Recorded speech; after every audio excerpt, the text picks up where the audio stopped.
Hello everybody, welcome back to exam series. My name is Absar Alam and you are watching NEET pod. कैसे हैं आप सब? उम्मीद है आप लोग बहुत अच्छे होंगे और एग्ज़ाम की तैयारी भी बहुत अच्छी चल रही होगी। बड़े लास्ट फेज़ में हैं हम लोग, बहुत ही जल्दी एग्ज़ाम आपके बोर्ड के शुरू होने वाले हैं। और जैसे कि हम लोग एग्ज़ाम सीरीज कर रहे हैं और इससे पहले की वीडियो में हमने आपको शॉर्ट आंसर टाइप के क्वेश्चंस बताए थे। आज फिर से हमने शॉर्ट आंसर टाइप के क्वेश्चंस को लिया है और इसके बाद की जो वीडियो होगी उसमें हम डिस्कस करेंगे जो लॉन्ग आंसर टाइप के क्वेश्चंस होंगे। सो आज की इस वीडियो में क्या खास है, आइए देखते हैं। बहुत ही इंपॉर्टेंट क्वेश्चन है, इसको आप जरूर कीजिएगा और साथ ही साथ हम एक्सप्लेन करते हुए चलते हैं। और मैंने पहले ही से लिख रखा है क्वेश्चंस को ताकि टाइम हमारा बचे और उसके बाद हम आंसर इसकी तरफ देखेंगे कि आंसर कैसा है और उसका एक्सप्लेनेशन क्या हो सकता है। तो आइए शुरू करते हैं। सबसे पहला क्वेश्चन है आज का कि what is micro injection and how it is useful in RDT या रिकॉम्बिनेंट डीएनए टेक्नोलॉजी। कह रहे कि माइक्रो इंजेक्शन क्या होता है और इसे आरडीटी यानी रिकॉम्बिनेंट डीएनए टेक्नोलॉजी में कैसे ये यूजफुल है उसके बारे में बात करते हैं। देखिए, इस क्वेश्चन का आंसर अगर आप करेंगे तो आपको सिर्फ दो चीजें लिखनी है। फर्स्ट क्वेश्चन आंसर अगर हम करें तो इसमें दो चीजें आपको इंपॉर्टेंट याद रखनी है। तो वो ये कि माइक्रो इंजेक्शन क्या होता है और माइक्रो इंजेक्शन बेसिकली क्या होता है कि जो डिजायर सेल्स होती हैं या यूं कह लें कि जो डिजायर डीएनए होता है, फॉरेन डीएनए, उसको टारगेट सेल में इनपुट करते हैं, टारगेट सेल में डाला जाता है थ्रू अ माइक्रोपिपेट या ग्लास, जो कि ग्लास का बना होता है। So micro injection it is a glass pipette, micro pipette कह सकते हैं, micro pipette through which the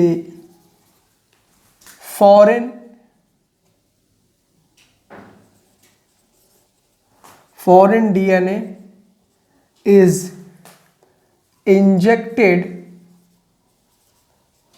to the target living cell. ये इसका इंपॉर्टेंट आंसर हुआ कि माइक्रो इंजेक्शन बेसिकली किसे कहते हैं।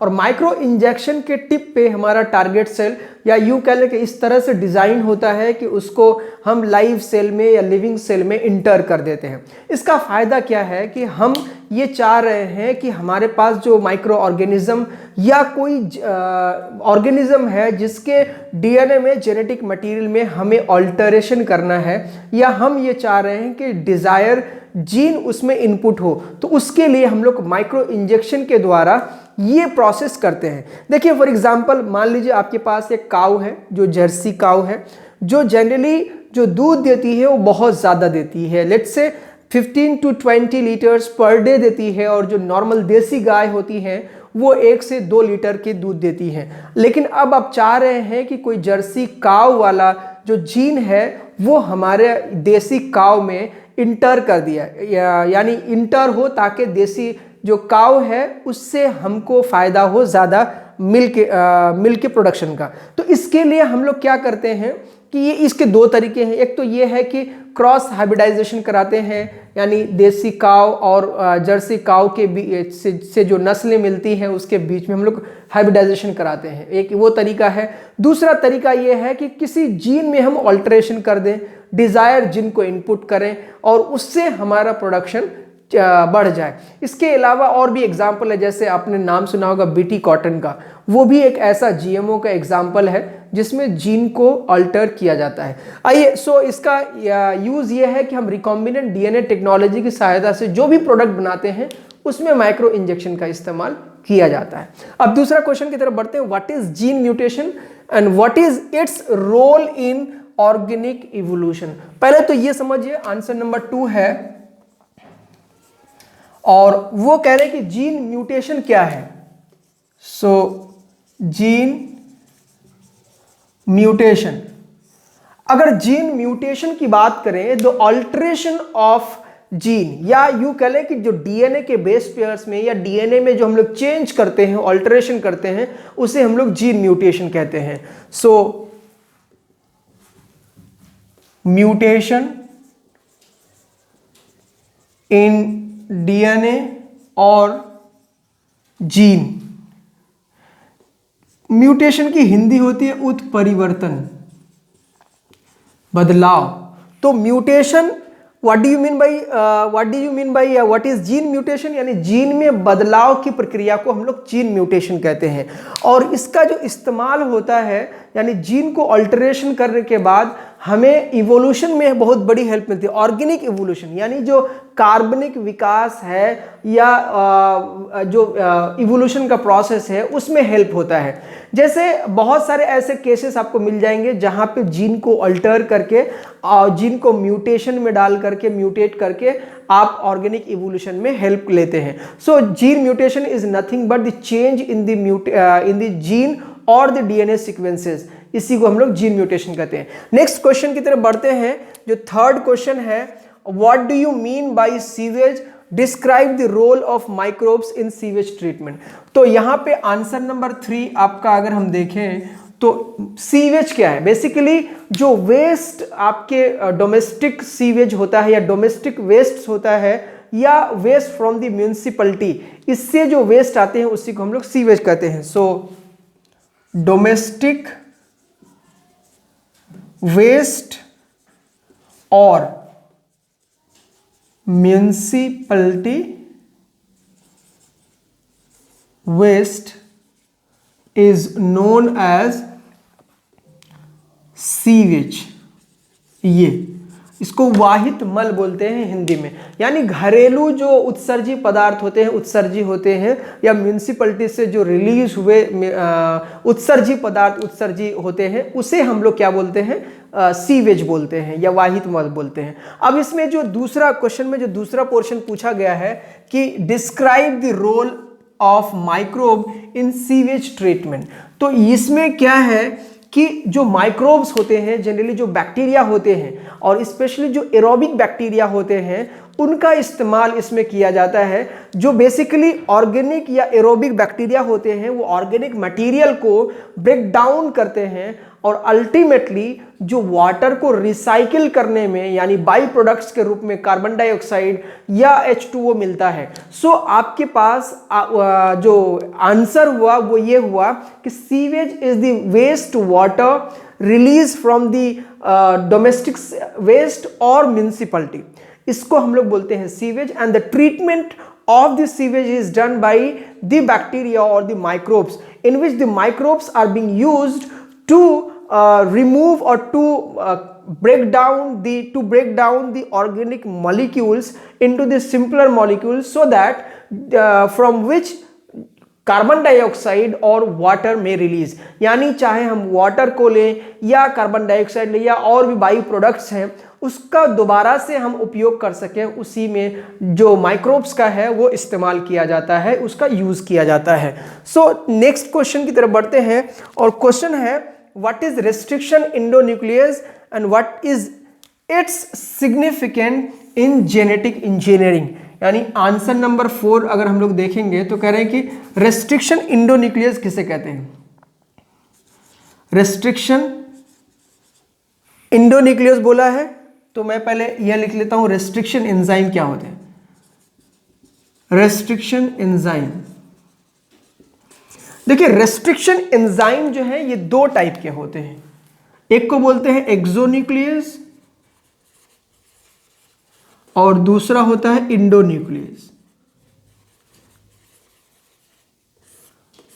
देखिए यहां पे पहले समझते हैं हम लोग एक्सोन्यूक्लियस क्या होता है और उसके बाद हम बात करेंगे इंडोन्यूक्लियस जो कि क्वेश्चन में पूछा गया है।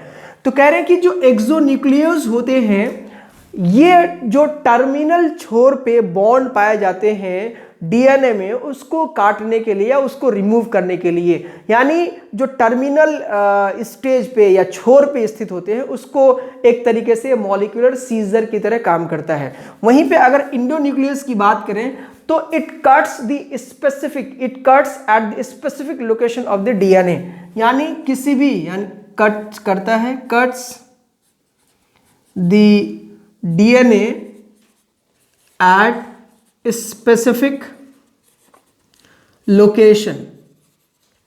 ये इंपॉर्टेंट है, यानी इंडोन्यूक्लियस किसे कहते हैं? तो कह रहे हैं कि डीएनए को एक स्पेसिफिक लोकेशन में कट करने का काम इंडोन्यूक्लियस करता है।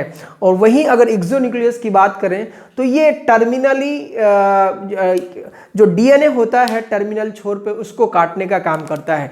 बेसिकली जब भी हम लोग रेस्ट्रिक्शन एंजाइम की बात करते हैं तो रेस्ट्रिक्शन एंजाइम रैंडमली हर जगह नहीं काट सकता है, बल्कि डीएनए की एक स्पेसिफिक लोकेशन का मतलब यह है कि कुछ सीक्वेंसेस होते हैं जिसे हम लोग बोलते हैं palindromic sequences. Palindromic sequences are those which are read by या यू कह लें कि which are same whenever we pronounce it या व्हेनेवर वी रीड इट, चाहे वो लेफ्ट हैंड साइड से हो या राइट हैंड साइड से, अगर आप जब उसको पढ़ेंगे तो वो दोनों तरफ से, जैसे एक सीक्वेंस है GAATC, GAATC मान लीजिए, ऐसे जब इसको आप इसके अपोजिट साइड से देखेंगे, मान लीजिए इधर 5' है और इधर 3' है, तो यहाँ पे G है तो ये आ जाएगा, यहाँ पे C है तो G, T है तो A, T और A है तो T और फिर ये C, तो इधर से भी GAATC, इधर से भी GAATC, ये तो इस तरह के सीक्वेंसेस को हम लोग बोलते हैं पैलिंड्रोमिक सीक्वेंसेस, पैलिंड्रोमिक सीक्वेंसेस। तो बेसिकली जो रेस्ट्रिक्शन एंजाइम का काम होता है वो पैलिंड्रोमिक सीक्वेंसेस को यानी रिकॉग्नाइज करता है और उसके बाद उसमें कट लगाता है। नेक्स्ट क्वेश्चन की तरफ बढ़ते हैं और क्वेश्चन है आपका, नेक्स्ट क्वेश्चन है क्वेश्चन नंबर 5 है, 4 हो गया। Explain biopiracy in brief. देखिए ये क्वेश्चन आपको पूछा जा सकता है कई बार, यानी क्वेश्चन नंबर 5 को अगर देखें तो बायोपायरेसी क्या होता है। देखिए बायोपायरेसी मैं इसको लिखूंगा नहीं, आप यूं समझिए कि use of bio resources by the multinational companies or any organization without taking the authorization of the country and people without any compensation। कहने का मतलब यह है, मान लीजिए इंडिया में बायो रिसोर्सेस है, बहुत ज़्यादा है, और कोई दूसरा देश जैसे चाइना है, अमेरिका है, या कोई भी दूसरा कंट्री यहाँ पे देश में आता है और यहाँ के जो जैविक स्रोत हैं उसका इस्तेमाल करता है और उसका परमिशन ना तो हमारी कंट्री से लेता है, इंडिया से लेता है, और ना कि जहां जिस स्पेसिफिक लोकेशन से वो उनका इस्तेमाल कर रहे हैं ना कि उन लोगों से लेता है, और इसके बदले में वो हमें कंपनसेट भी नहीं करता है, हमारी कंट्री को कंपनसेट भी नहीं करता है। तो इस प्रोसेस को, इस तरह की जो ऑपरेशन होता है इसे बोलते हैं बायोपायरेसी। सो आपको समझ में आया होगा कि biopiracy is the process in which a multinational company or any organization use the bioresources from any country without the authorization of the country or people of that country without any compensation, बिना किसी पैसे के, बिना किसी compensation के, जब वहाँ के रिसोर्सेस को कोई दूसरी कंपनी इस्तेमाल करती है, ऐसे प्रोसेस को हम लोग बायोपायरेसी बोलते हैं। होप कि आपको समझ में आ गया होगा। नाउ अब हमारे पास जो क्वेश्चन नंबर 5 है वो हो गया। अब यह define the operon and name its constituent genes. कह रहे ओपेरॉन किसे कहते हैं। देखिए ओपेरॉन कहते हैं बेसिकली कि जो फंक्शनल सीक्वेंस होता है डीएनए में, जनरली क्या होता है कि जीन का रेगुलेशन जो है यूकैरियोट्स और प्रोकैरियोट्स में अलग अलग होता है। अगर हम लोग यूकैरियोट्स में बात करें तो वो मल्टी लेवल में हम जीन को रेगुलेट कर सकते हैं। जैसे मान लीजिए ट्रांसक्रिप्शन लेवल में जीन का रेगुलेशन हो सकता है, ट्रांसलेशन लेवल में हो सकता है, मैसेंजर आरएनए के लेवल में हो सकता है, प्रोटीन के लेवल में हो सकता है। There are multiple levels where the gene expression can be regulated, लेकिन प्रोकैरियोट्स में ऐसा नहीं है। प्रोकैरियोट्स में जब भी जीन का एक्सप्रेशन किया जाता है, यानी जीन के एक्सप्रेशन को रेगुलेट किया जाता है, तो एक स्पेसिफिक डीएनए के यानी फंक्शनल ग्रुप होता है, और ऐसे फंक्शनल ग्रुप या ऐसे फंक्शनल सीक्वेंसेस डीएनए में जहां पे जीन का रेगुलेशन होता है उसे हम लोग ओपेरॉन कहते हैं। सो क्वेश्चन नंबर जो 6 है, क्वेश्चन नंबर 6 यानी operon, regulation of prokaryotic gene occurring through a functional unit of genomic DNA which is known as operon.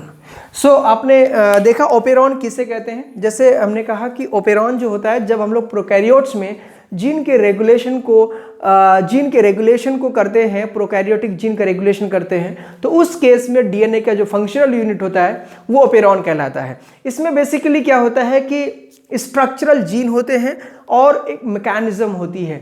इसमें बेसिकली हम लोग दो टाइप के सिस्टम को पढ़ते हैं, दो तरह के ओपेरॉन को मॉडल को पढ़ते हैं। एक को बोलते हैं इंड्यूसिबल मॉडल और दूसरा सप्रेसिबल मॉडल। इंड्यूसिबल मॉडल का जो एग्जाम्पल है उसमें हम लोग लैक ओपेरॉन मॉडल के बारे में बात करते हैं। लैक ओपेरॉन मॉडल जो बेसिकली होता है वो एक तरीके से इंड्यूसिबल मॉडल का एग्जाम्पल है या इंड्यूसिबल ओपेरॉन होता है, जिसमें लैक्टोज जो होता है वो एज ए इंड्यूसर काम करता है। इसके भी अलग अलग कंपोनेंट हैं, जैसे कि अगर लैक ओपेरॉन मॉडल की बात करें तो ये आपको अलग से पूछा जाएगा।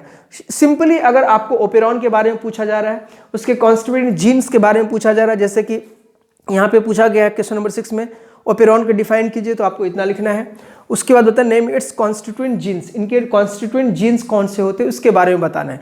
जैसे कि हमने आपको बताया कि जो कॉन्स्टिट्यूएंट जीन्स होते हैं इसमें रिप्रेसिबल जीन्स होते हैं, स्ट्रक्चरल जीन्स यानी रेगुलेटरी जीन्स होते हैं और स्ट्रक्चरल जीन्स होते हैं। जो रेगुलेटरी जीन होती है वो रेगुलेटरी जीन आई और स्ट्रक्चरल जीन होता है वो ZYA होता है, जिसको हम लोग जिया शॉर्ट फॉर्म में पढ़ते हैं। तो इसमें बेसिकली अगर हम लोग बात करें तो एक तो है रेगुलेटरी जीन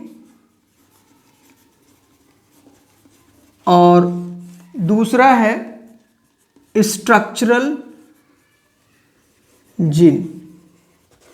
सो ये इन दो जीन के बारे में आपको ध्यान रखना है या याद रखना है। इसमें बेसिकली आई जीन और स्ट्रक्चरल जीन में ZY और A आता है।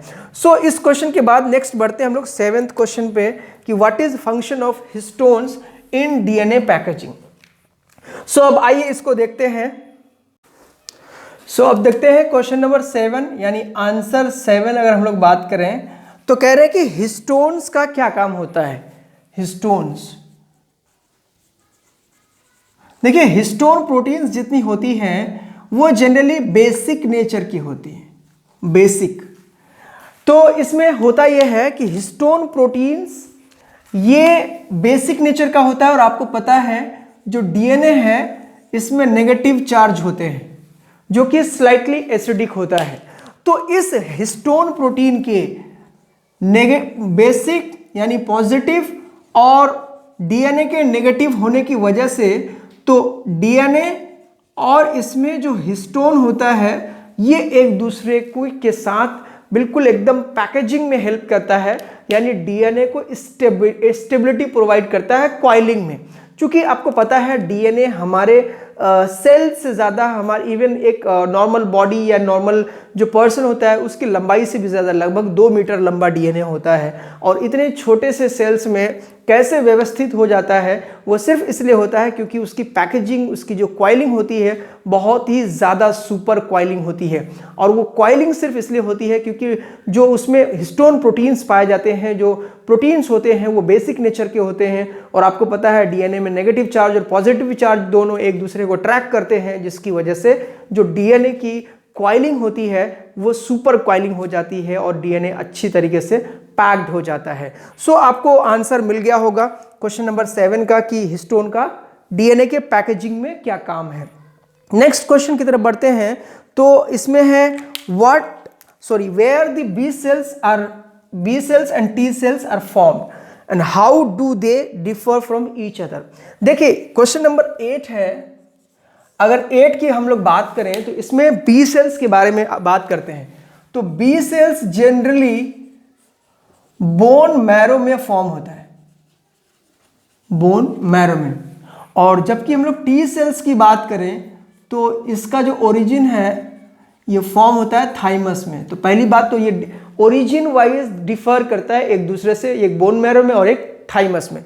अब इसके फंक्शन वाइज आते हैं तो बी सेल्स जो होता है ये किसी भी बाहर के फॉरेन बॉडी के खिलाफ एंटीबॉडी का फॉर्मेशन करता है सो दैट उसको मारकर उसको न्यूट्रलाइज कर सके।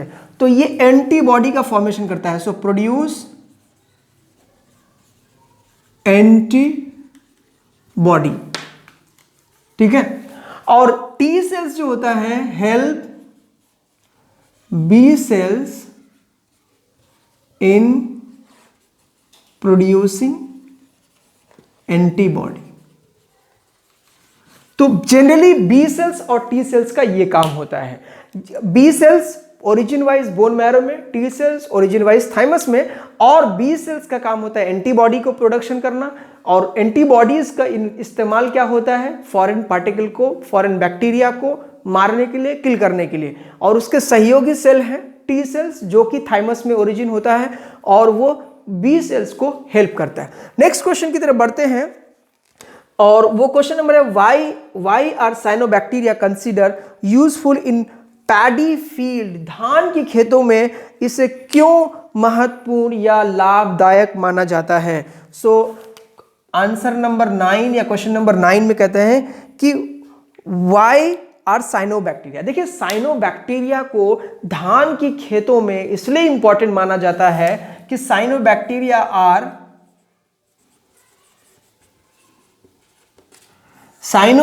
जो होते हैं ये नाइट्रोजन फिक्सेशन के लिए जाने जाते हैं, नाइट्रोजन फिक्सेशन। और कौन सा, वो भी एटमॉस्फेरिक नाइट्रोजन फिक्सेशन को के लिए साइनोबैक्टीरिया जाना जाता है। एग्जाम्पल आपको पता होगा बहुत सारे, जैसे नॉस्टक है, एनाबिना है, ऑसिलेटोरिया है, ये सारे साइनोबैक्टीरिया हैं जो कि धान के खेतों में आसानी से पाए जाते हैं और एटमॉस्फेरिक नाइट्रोजन को फिक्स करने का काम करते हैं साइनोबैक्टीरिया, ठीक है। तो ये आंसर आपको लिखना है, cyanobacteria are the bacteria which are being used in the nitrogen fixation and the examples are nostoc, anabina, oscillatoria। so इसके बारे में आपको इतनी लाइनें लिख देना है, मार्क्स मिल जाएगा। नेक्स्ट क्वेश्चन की तरफ बढ़ते हैं और वो क्वेश्चन है describe the structure of seminiferous tubule. Question number 10 है सेमिनिफेरस ट्यूब्यूल्स।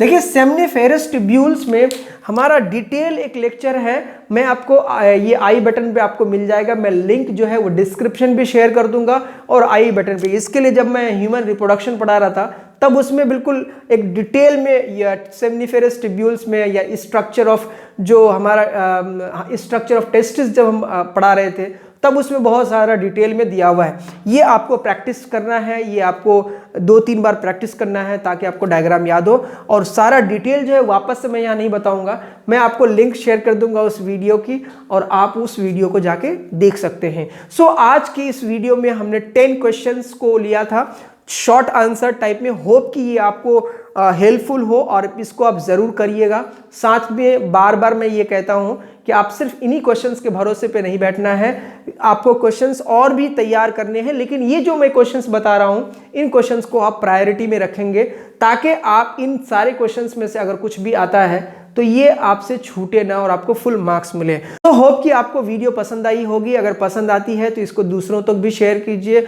और ज़्यादा से ज़्यादा लोग आएँ, इस बात की मैं आप सबसे अपील करता हूँ कि आप प्लीज़ चैनल को सब्सक्राइब कीजिए, बेल आइकन को दबाइए। So thank you so much for watching, see you soon in the next video.